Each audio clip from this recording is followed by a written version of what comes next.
Сәлем баршаңызға, сіздермен Гүлбану. Бүгін сіздерге өте дәмді, нәзік, өте оңай болып келетін ракушки печеньелерін жасайтын боламыз. Міндетті түрде видеомның соңына дейін қарап шығыңыздар.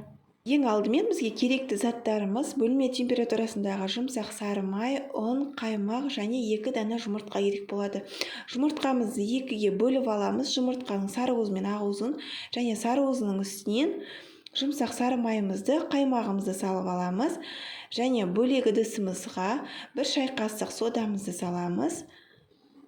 Үстінен дәл солай уксусымызды де салып аламыз. Менде уксус 70% уксус.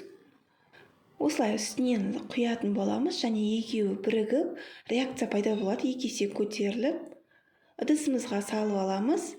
Бұл салу себебіміз әдемі болып ракушкилеріміз 2 есе көтерілетін болады. Қопсытқышқа қарағанда осы сода мен уксусты пайдаланғандарыңыз жөн болады. Міне осылай араластырып алдық. Енді үстінен аз-аздан ұн салатын боламыз. Бірден салып жібермеңіздер. Қатты болып қалуы мүмкін печеньелеріңіз сонда. Міне бізде өте жұмсақ қамырымыз дайын болды. Енді целлофанға салып 30 минутқа қалдыратын боламыз, тоңазытқышқа салып. Енді бөлек ыдысымызға жаңағы жұмыртқамыздың ақ уызын ыдысымызға салып, үстінен шекерімізді сала отырып, миксерімізбен ағарғанша жақсылап миксерлейтін боламыз. Достар, бұл күнделікті немесе қонақ келген жағдайда тез жылдам дайындалатын печеньелердің бір түрі. Бұл рецептті қолданып жүргеніме біраз уақыттың көлемі болыпты. Көпшілік адамдардың көңілінен шығып жүрген ракушкилер жасап көруге сіздерге кеңес беремін. Міне осылай жақсылап көпіргенше жақсылап миксерлейтін боламыз. Міне бізде дайын болды. Ағарып, өзінің формасын жақсы ұстап тұр. Енді осының үстінен кептірілген мейізіміз бен грек жаңғағын саламыз. Сонда дәмі өте ерекше болып шығады.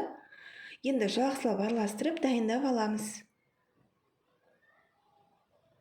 Енді дайын болған қамырымызды алып, осылай кесіп бірнеше бөліктерге бөліп аламыз. Міне осылай барлығын бөліп алатын боламыз және домалақтап пішінге келтіріп аламыз. Мен қамырымыздың әрқайсысын 30 граммнан дайындап алдым.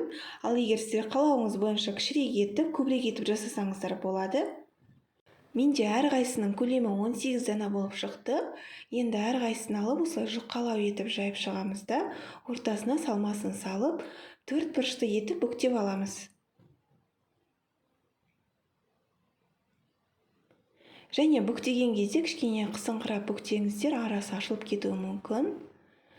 Енді табамызға жақсылап орналастырып шығамыз. Астына міндетті түрде пергамент төсеп алыңыздар. Енді барлығын осылай түйіп шығамыз.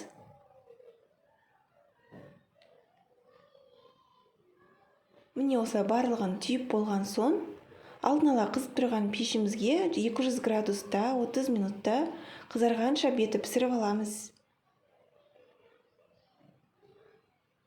Міне біздің ракушки печеньелеріміз дайын болып пісіп шықты. Бетіне ыстық күйінде сахарный пудраны сеуіп шығатын боламыз. Өте дәмді, аузыңызға салсаңыз еріп кететін, нәзік болып шығады. Және сіздерге жасап көруге кеңес беремін.